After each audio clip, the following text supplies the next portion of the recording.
Obra social del personal de farmacia. El mejor remedio para su salud.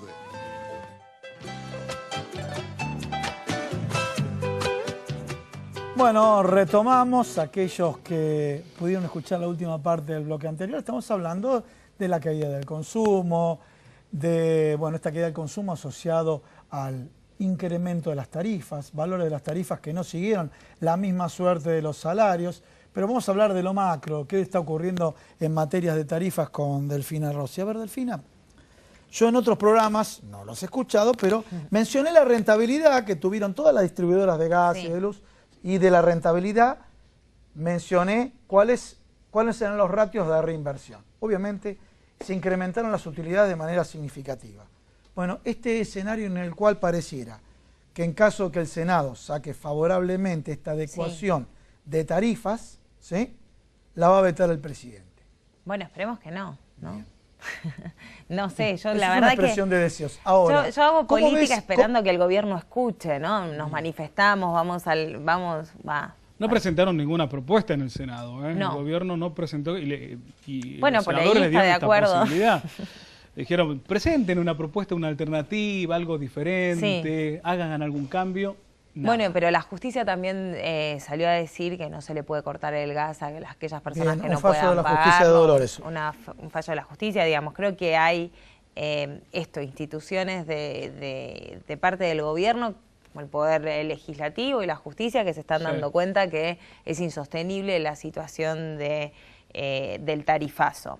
Igualmente yo creo que el tarifazo, le quiero hablar a aquellas familias y personas que por ahí dicen, bueno, la verdad es que todavía sigue siendo 2 o 3 cafés, o bueno, una vuelta al súper, lo que pago de tarifas. No, pero ya no es así. En la ciudad de Buenos Aires todavía hay lugares que sí, no es así en el conurbano y en el interior, y es verdad, pero también es cierto que le afecta principalmente a las pequeñas y medianas empresas. Digo, y además aquellos que dicen, bueno, pero la verdad que la energía hay que valorarla y hay que cuidarlo y no sé qué, que yo tiendo a compartir esa filosofía. Lo que pasa es que el escenario, si hubiesen aumentado los sueldos acorde, si hubiese actividad, si los precios de los alquileres no fuesen lo que son, si los precios, las tarifas podrían ser recompuestas por otra parte de un salario indirecto. Pero me parece que el escenario de ahogo generalizado de la economía es lo que preocupa sustancialmente. ¿Dónde estuvo la gran falla del gobierno para llegar a este punto que estamos hoy en día, desde que asumieron ahora? A ver, te hice una pregunta que lleva 5 programas. No, sí, más o Lleva menos. 5 programas. Debe haber alguna gran falla. Vayamos... Yo sí... A ver, te lo repregunto. Iba a ensayar una respuesta, pero ¿Cómo bueno. no? Listo. Dale. Creo que hay un bloqueo ideológico por parte de este gobierno que cree que la liberalización de los mercados, yo hablaba antes de la liberalización del mercado de capitales, la liberalización del tipo de cambio, el hecho de dejar que el peso fluctúe, y así también está la idea de sinceramiento de precios, una idea que si uno mira en la historia argentina, el mismo Martínez de Hoz hablaba de sinceramiento de precios, quiere decir que el mercado haga lo que quiera, y con las tarifas pasó esto. El eje del gobierno acá nuevamente es una obsesión por el déficit fiscal, considerar que los subsidios lo que hacen es generar déficit fiscal, y el déficit, en realidad la concepción de ellos es que el déficit le quita ahorro al mercado privado para que reinvierta. Esta es la línea de concepción de ellos, ¿no? Y del otro lado de la biblioteca estamos aquellos economistas y aquellas que decimos que es erróneo interpretar así los procesos de inversión y de crecimiento desde el país, ¿no? Los subsidios era un salario indirecto. A mí me parece que hay que rediscutir qué salarios indirectos le vamos a dar a las familias argentinas y a las empresas. Ahora, lo que no podés hacer es poner un tarifazo, tipos de interés de más de tasas de interés de más de un 40%, bajar los salarios, no tener consumo y demanda interno y pretender que las empresas sigan funcionando. Rediscutamos. A mí la verdad que las personas que tienen una pileta en la casa paguen lo mismo de agua o paguen proporcionalmente igual que la persona que se ducha, no me parece bien. Ahora, rediscutámoslo, porque subir a todos por igual tampoco es justo. O sea, ¿cuál es la medida de justicia social que estamos utilizando? Perfecto, clarísimo, Delfina. Para cerrar, 2 conceptos, o los números, por favor. En la ciudad de Buenos Aires se dio a conocer indicadores de pobreza y de indigencia. Sí, para no ser pobre, una familia tipo, siendo propietaria, ojo, no es un dato menor, tiene que tener 18.597 pesos. Vamos a redondear, 18.600. 18.600. Y algo así como 8.900 pesos para no caer en la indigencia. A ver, ustedes que están allá atrás, del otro lado del televisor, bueno, este dato, más allá de las cuestiones económicas, quienes tenemos formación económica y demás, seguro que se le pregunta a Delfino va a hablar de la representatividad de la canasta con la cual se mide, que en todas las épocas siempre se puso en duda la representatividad, pero cada vez la tiene menor. Un dato, bueno, realmente alarmante. Muchísimas gracias. Gracias, ambas, chicas. Muchísimas Gracias por haber venido. Señores, un pequeño corte y continuamos.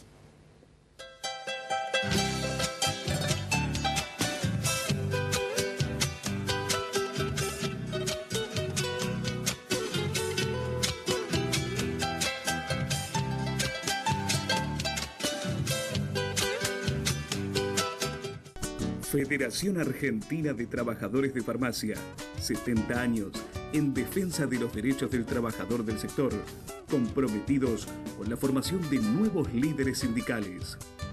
Obra social del personal de farmacia, el mejor remedio para su salud. Turismo Social de FATFA piensa en el descanso de todos los trabajadores de farmacia, ofreciendo un gran circuito hotelero en todo el país. Instituto Superior de Formación Tecnológica de FATFA apuesta al crecimiento profesional de todos los trabajadores de farmacia en el país. FATFA, conmemorando su 70 aniversario.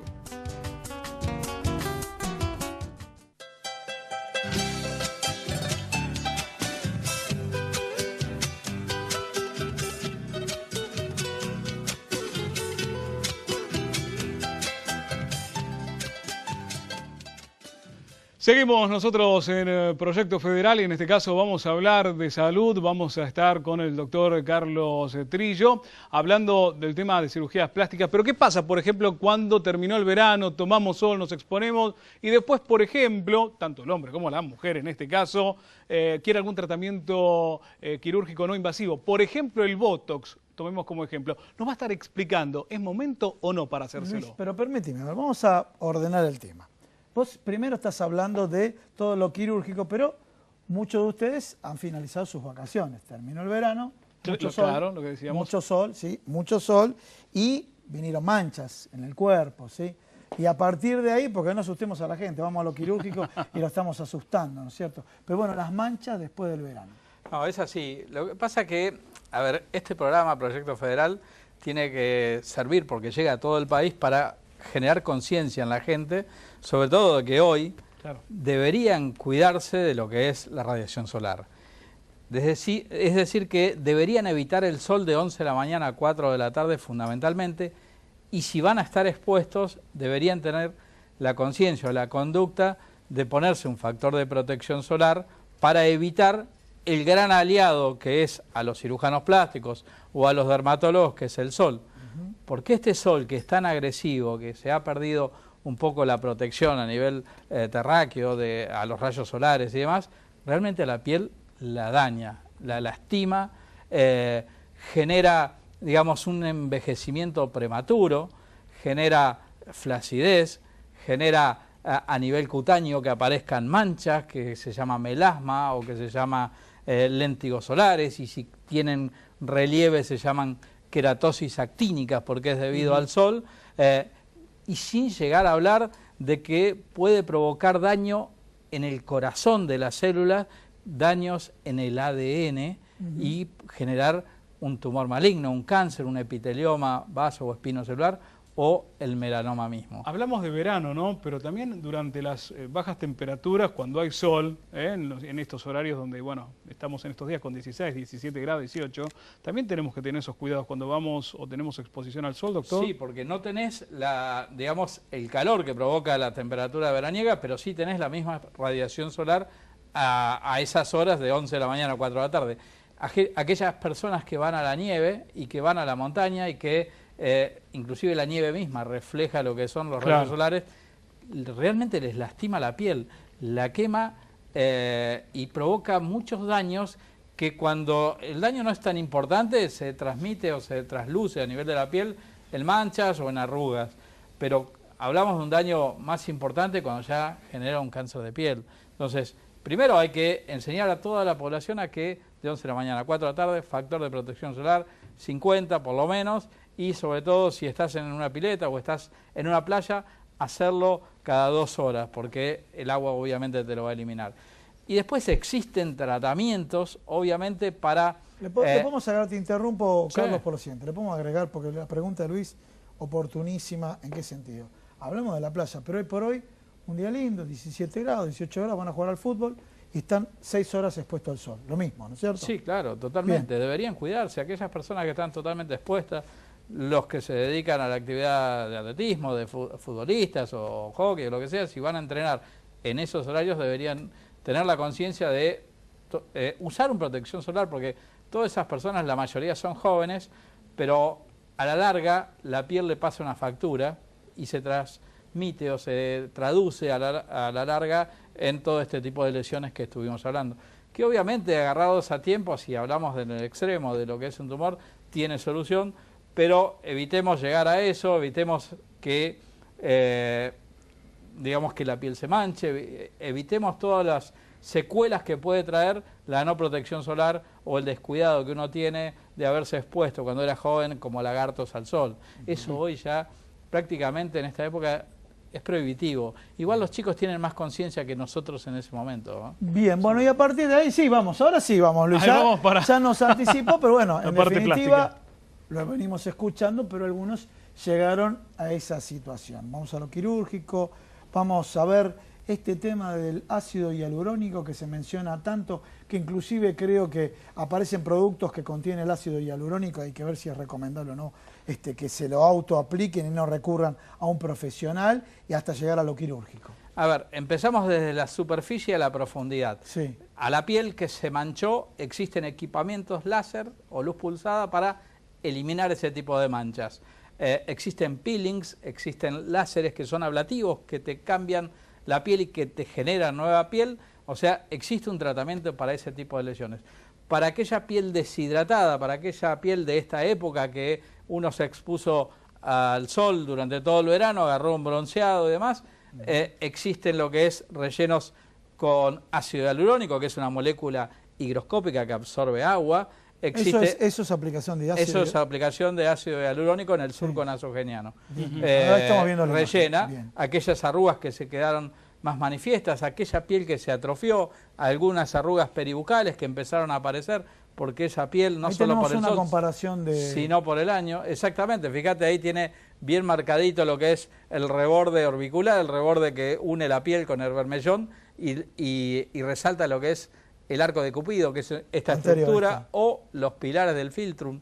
Filtrum es esta depresión que está acá. ¿Es diferente al Botox? ¿Hay diferencia? Totalmente, esto rellena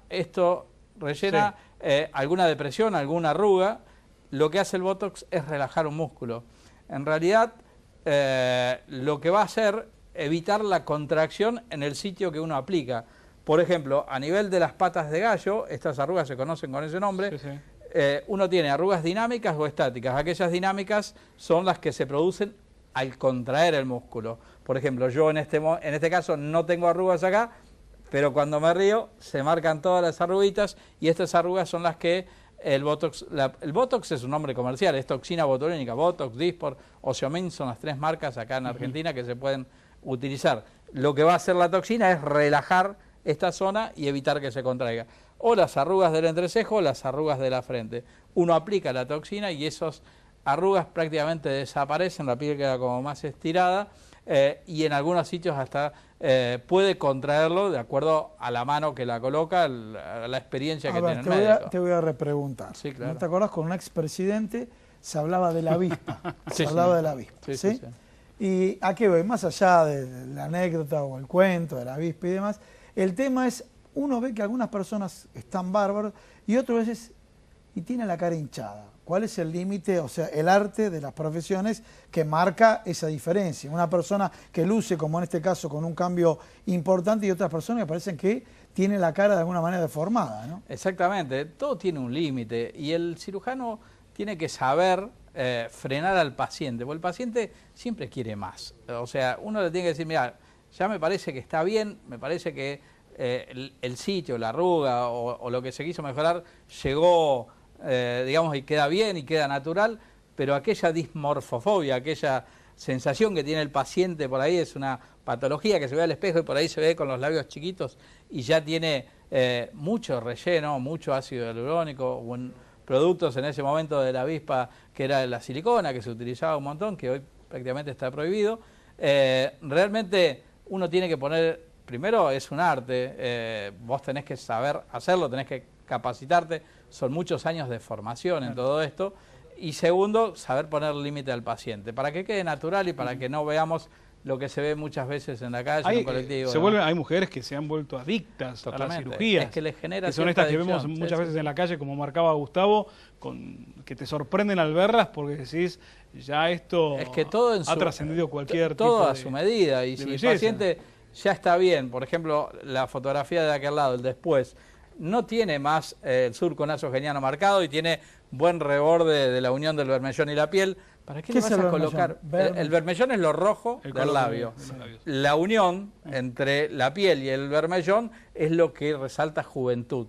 Cuando va pasando los años se va perdiendo ese reborde, es como que el labio se va atrofiando, aparecen aquellas arrugas peribucales porque la grasita que está debajo de la piel, que se llama tejido celular subcutáneo, se empieza a perder, se empieza a atrofiar, y lo que hacemos nosotros es reposicionar ese tejido con un producto que en la piel está, que se llama ácido hialurónico, y que tenés que saber y tener la precaución de que esa molécula absorbe agua como molécula higroscópica y de lo que vos dejás puede rellenarse un poquito más. Por eso es importante decirle a un paciente, esta jeringa yo la abro, es tuya, es personal, tiene fecha de vencimiento, pero conviene venir a la semana y ver si es necesario más. Si es necesario más, se lo aplicás, y si no, lo aplicás en otro sitio y no aplicás todo de una sola vez. Y la pregunta que te hago, uno va a distintos negocios locales y si en esta crema contiene ácido hialurónico. Entonces, ¿qué diferencia en esas cremas que tienen ácido hialurónico con una aplicación quirúrgica de un profesional inyectando ácido hialurónico? Es totalmente distinto, porque una crema puede absorberse a través de la piel, transdérmico es la absorción de los productos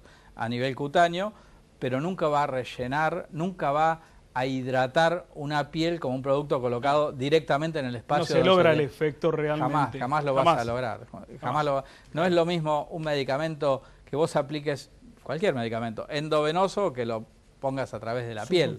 Es totalmente distinto. La absorción endovenoso es el 100%, la absorción por vía oral se considera que parte no se absorbe, imagínate que transdérmico es aún pasa, menor. A ver, haciendo una analogía, pasa con el diclofenac cuando uno se aplica diclofenac en gel, que no es lo mismo que la ingesta de diclofenac o que la inyección de diclofenac. Salvo que te embardunes todo el cuerpo en una crema de diclofenac, que ahí tenés un sitio de absorción mucho más importante y eso obviamente va a hacer que en sangre tengas más. Bueno, clarísimo. A modo de cierre, recomendaciones. Las recomendaciones que debe tener todos los pacientes, que el sol daña. El sol el bronceado es una protección que genera el organismo, que genera la piel para que los rayos no incidan directamente en el cuerpo. Un bronceado muy importante significa que te expusiste muchas horas al sol, entonces tampoco está bueno que te pongas tantas horas. Es importante de 11 a 4 de la tarde usar un factor de protección solar importante, tipo 50, y cada 2 horas renovarlo porque eso se va perdiendo. Yo debería decir, si fuera muy comercial, tomen sol de 11 a 4 de la tarde, que eso mancha, genera arrugas y demás, y es un gran aliado del cirujano plástico. Pero a ciencia cierta vamos a ser honestos con la gente y que tengan la noción y tengan la idea de que deben cuidar no solo a sus hijos, sino a ellos también. Carlos, muchas gracias, Carlos. Muchas gracias. Muy amable. Muy amable. Vamos a un pequeño corte, no te vayas, que vamos a hablar qué es lo que pasa en los municipios de la provincia de Buenos Aires. Hay distintas inquietudes, ¿no? Una de ellas es la inseguridad.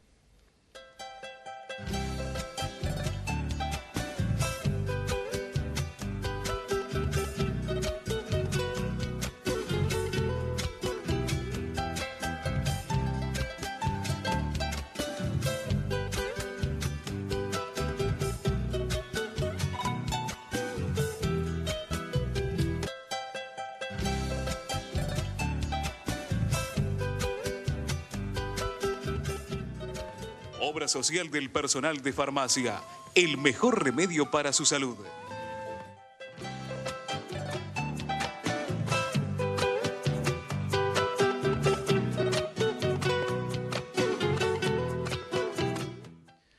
Bueno, ahora sí, con la última parte del programa, dijimos que íbamos a hablar de la provincia de Buenos Aires, de varios temas de la provincia y principalmente porque hoy lo invitamos a Jorge Forlenza, gracias por estar acá en el programa. Sos concejal de Tigre, ¿no es cierto? Así es, Javier Forlenza. Discúlpame, Javier Forlenza. Javier, uno de los temas que preocupa en general en la ciudad de Buenos Aires, en todo el país, en la provincia de Buenos Aires, es la inseguridad. Y Javier, vos que perteneces a Tigre, ¿cómo me podés describir la inseguridad en la provincia y específicamente en materia de inseguridad? ¿Qué es lo que está pasando en Tigre? Bueno, en primera instancia decir que el gobierno de la provincia de Buenos Aires no ha podido resolver el tema de la inseguridad en toda la provincia. Los intendentes se vienen haciendo cargo ellos en materia hasta inclusive de recursos del tema de la inseguridad en los distritos. Eso quiere decir que la realidad es que la política de seguridad no se puede mirar de manera aislada. La política de seguridad tiene que ver con una diversidad de otras políticas públicas que debe desarrollarse a la par de invertir en temas que prevengan la delincuencia. Entonces, lo cierto es que el gobierno provincial no ha hecho demasiado mérito en esto. Nosotros estamos en un municipio donde en eso hay que reconocer que la política de seguridad que se ha trazado a partir del 2007 en adelante es bastante significativa, tiene resultados de alto impacto, solamente tiene un déficit desde nuestra manera de ver las cosas, que digamos hay una brecha bastante importante entre lo que tiene que ver con el delito que se produce y la investigación de las fiscalías, ¿no? Entonces, creo que... estás pasando el tema al Poder Judicial. Lo que pasa es que la inseguridad tiene que ver justamente con las dos variables, la fuerza de seguridad y la justicia. No podemos mirar de manera disociada esto porque en definitiva lo que hacemos es la policía actúa y después la justicia no investiga. Entonces hay que trabajar de manera asociada en esos temas. Que Tigre ha sido, creo que pionero, hace unos años atrás ha sido pionero con los sistemas de controles de seguridad a través de cámaras,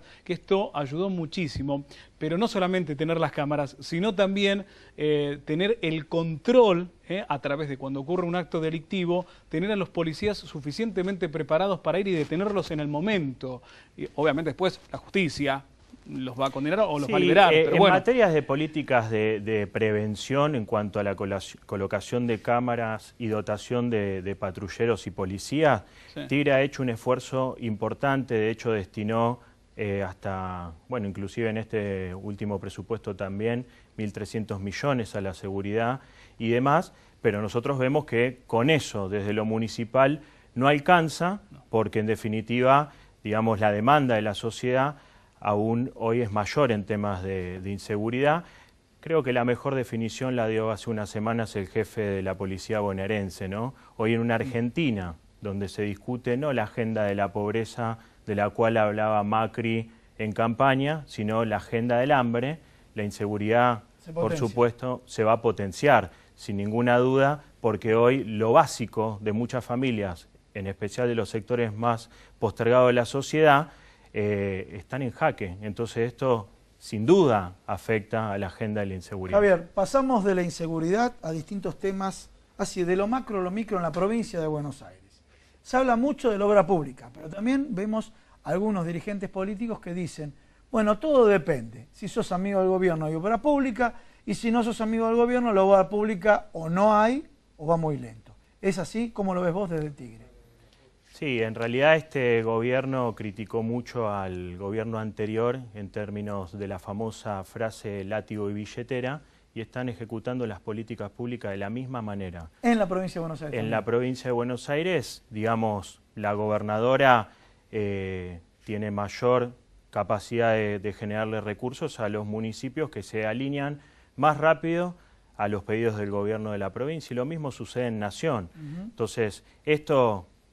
a las claras está que el gobierno provincial y nacional lo que está llevando es a los municipios contra las cuerdas. Lo del pacto fiscal es una demostración más que clara de lo que quiere hacer el gobierno nacional y provincial con los municipios. Entonces, creo que hoy el gobierno provincial y nacional no es consciente de la responsabilidad que tienen los intendentes de la provincia al momento de gestionar los municipios, que son el primer mostrador del Estado. El presidente pidió un esfuerzo a todos los argentinos, a los gobernadores, a los intendentes, pero también después llegó la otra cara, la otra parte, que los propios intendentes y los propios gobernadores dijeron, bueno, pero que la nación también haga un esfuerzo frente a los petitorios que tiene que ver, por ejemplo, para poder bajar el tema de tarifas. Por supuesto, digo, a ver, la política monetaria que está llevando el gobierno adelante está en crisis por dos factores claves que lo explicaron bien quienes me antecedieron en el programa, digamos, tasa de interés y el tema del dólar, ¿no? O sea, tipo de cambio. ¿Qué quiere decir esto? Ese proceso, sin duda, va a llevar a la crecida de la inflación, a desacelerar la economía local, que en definitiva no es lo que está haciendo el gobierno esto de querer arreglar la macroeconomía. Si no se arregla la microeconomía, la economía familiar, la Argentina tiene poco destino, porque en definitiva es lo que genera y lo que aporta mayor crecimiento al Producto Bruto Interno. Clarísimo. Tenemos que cerrar. Háblame de las pymes en el partido Tigre, ¿cómo la están pasando? Tiene que ser cortito porque tenemos que cerrar el programa. No, a ver, las pymes están en un momento de crisis, en especial por el tarifazo y la fuerte presión fiscal también que existe en el distrito. Nosotros en el día de mañana vamos a estar... ¿El consumo? Discúlpame, ¿el consumo en Tigre? El consumo cayó como en cualquier otra parte del país, más allá de todos los datos, estamos en un 20% más o menos en la caída del consumo. Nosotros estamos presentando mañana en el Legislativo Municipal un proyecto para proteger al comercio y a la pyme local, porque en definitiva son los principales afectados de la crisis, y eso termina en el campo de los despidos, que también afecta al trabajador. Entonces, lo que tenemos que hacer desde nuestro lugar, que nos ha puesto el vecino de Tigre, es defender al empresario pyme, es defender al comerciante, porque en la economía local está el futuro del distrito. Javier, muchas gracias, Javier, por haber venido. Clarísimo, muy amable. Bueno, señores, ahora sí, nos tenemos que despedir. Nos tenemos que despedir hasta la semana próxima. Nos vemos la semana que viene. Chau, chau.